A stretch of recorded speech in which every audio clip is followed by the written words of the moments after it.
क्या कहना आज सुबह ही पुष्कर सिंह धामी जी के गृह क्षेत्र पिथौरागढ़ से पहुंचा हूं 4 बजे। और हम इस बात को लेकर पिथौरागढ़ में भी लगातार आंदोलनरत थे कि भैया ये सशक्त नकल विरोधी कानून आए। और जब कल हम देख रहे थे कि वो कानून जो बच्चे पेपर दे रहे हैं उन पर अगर वो कुछ बात रख रहे हैं तो उन पर ही वो कानून थोप दिया जा रहा है। इन तमाम युवाओं की गलती ये रही है कि हम सीबीआई की मांग कर रहे थे, हम एक भ्रष्टाचार मुक्त जो है परीक्षा की बात कर रहे थे। और इस देश के युवाओं या हमारी माताओं या हमारी बहनों ने इस राज्य को स्वतंत्र कराएं, इस राज्य को नए राज्य बनाने के लिए इसलिए लड़ाई नहीं लड़ी थी कि हम हर बार लड़ते रहेंगे। मैं धामी जी से ये कहना चाहता हूं, भारतीय जनता पार्टी के लोगों से कहना चाहता हूं कि आप उन नेताओं के दीपिका पादुकोण कौन सी बिकनी पहनती, इससे वो प्रभावित होते, उनकी भावनाएं आहत होती हैं। लेकिन ये लड़के जो पिछले 5 दिन से यहाँ धरने में बैठे हैं, वो जिन्होंने लाठियां खाई हैं, जो हॉस्पिटल में हैं, जो पेपर नहीं दे पाए हैं, उन पर लाठियां पड़ी हैं, उन पर इन भारतीय जनता पार्टी के नेताओं की भावनाएं आहत नहीं हो रही हैं। मैं साफ साफ ये संकेत देना चाहता हूं। मैं आपके गृह क्षेत्र से हूं माननीय पुष्कर सिंह धामी जी। कल सुबह का निकला हुआ आज सुबह मैं यहाँ पहुंचा हूं।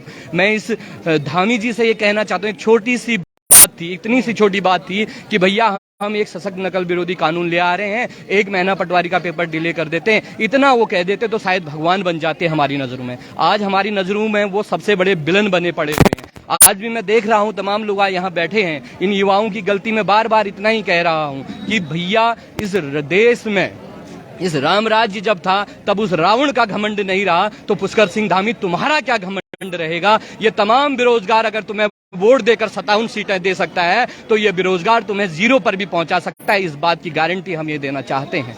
मैं इतना ही कहना चाहूंगा, अभी भी समय है। अगर बॉबी पवार जी को रिहा नहीं किया जाता है, तमाम जगहों से हर जिले से कॉल आ रही है कि कब आना है, कब आना है, कब आना है। फिर एक बड़ा आंदोलन फिर वो निकलेगा, एक जन आंदोलन के रूप में निकलेगा। जिस तरह से इस राज्य की लड़ाई हुई है उसी तरह से इस राज्य को बेहतर करने की भी लड़ाई होगी। और मैं तमाम पुलिस कर्मचारियों, तमाम प्रशासनिक अधिकारियों से भी ये आह्वान करता हूं, पृथक राज्य आंदोलन के दौरान तमाम लोगों ने अपनी कलमें नीचे कर दी थी। अगर थोड़ी भी शर्म बची है इन अधिकारियों में, क्योंकि इनके बच्चों की भी लड़ाई है, ये केवल हमारी लड़ाई नहीं है। हम लोग, हमारी तो उम्र होने को जा रही है, आने वाली पीढ़ी के बेहतर भविष्य की भी लड़ाई हम लोग लड़ रहे हैं। हम उन अधिकारियों से, उन कर्मचारियों से कहना चाहते हैं, पुलिस के भाइयों से उनसे कहना चाहते हैं कि आइए एक बार डंडा नीचे कीजिए और कर्मचारी जो है अपनी पेन नीचे कीजिए और इस आंदोलन में समर्थन दीजिए। और इस सशक्त जो है, जिस प्रदेश की कल्पना हमारे शहीदों ने की थी, पीछे मूर्तियां लगी हैं, पिछले उनकी लगी हैं, उनके सपनों को धरातल में उतारने की जरूरत है। जिस राज्य का दुर्भाग्य ये रहा है,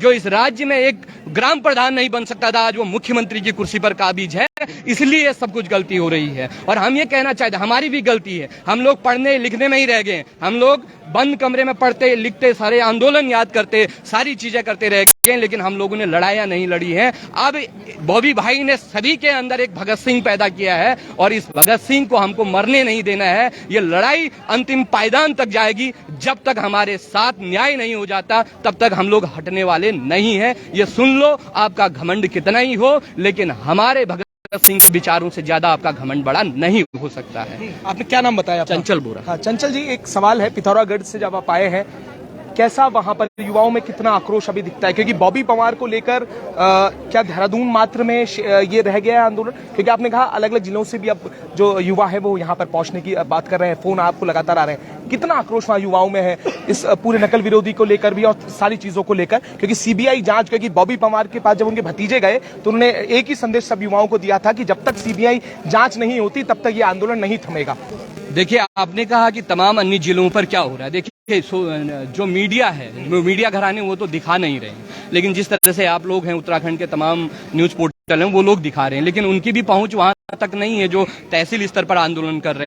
कल ही मेरे पास तमाम वीडियो मेरे जिले से आए हैं। जब मैं इधर को निकला तो उन लोगों ने ब्लॉक स्तर पर आंदोलन किए। जिस दिन से बॉबी भाई यहाँ धरने पर बैठे हैं उस दिन से लगातार वहाँ आंदोलन चल रहे हैं। वहाँ रात में भी लोग बाहर बैठे हैं, गांधी चौक पर बैठे हुए हैं। हम लोग खुद कल तक वहाँ थे। पेपर देने के बाद हम लोगों ने फिर धरना प्रदर्शन किया, फिर हम लोग यहाँ आए हैं। तमाम जिलों से मैं कह रहा हूँ, मैं खुद वहाँ पिथौरागढ़ बेरोजगार संघ का संरक्षक हूँ, 1-2 साथी और हमारे यहाँ पर आए हैं। तमाम लोग कह रहे हैं, सिर्फ उनको धरना स्थल चिन्हित नहीं मिल पा रहा है, इसलिए वो लोग डरे हुए हैं। लेकिन जैसे ही हमें धरना स्थल आवंटित हो जाता है जहाँ पर सभी लोग सकते हैं, उसके बाद हम तमाम लोग कॉल करने वाले हैं सभी को कि आप लोग यहां पहुंचे। और दूसरी बात ये मैं आपसे कह देना चाहता हूं कि पुष्कर धामी इस भ्रम में न रहें।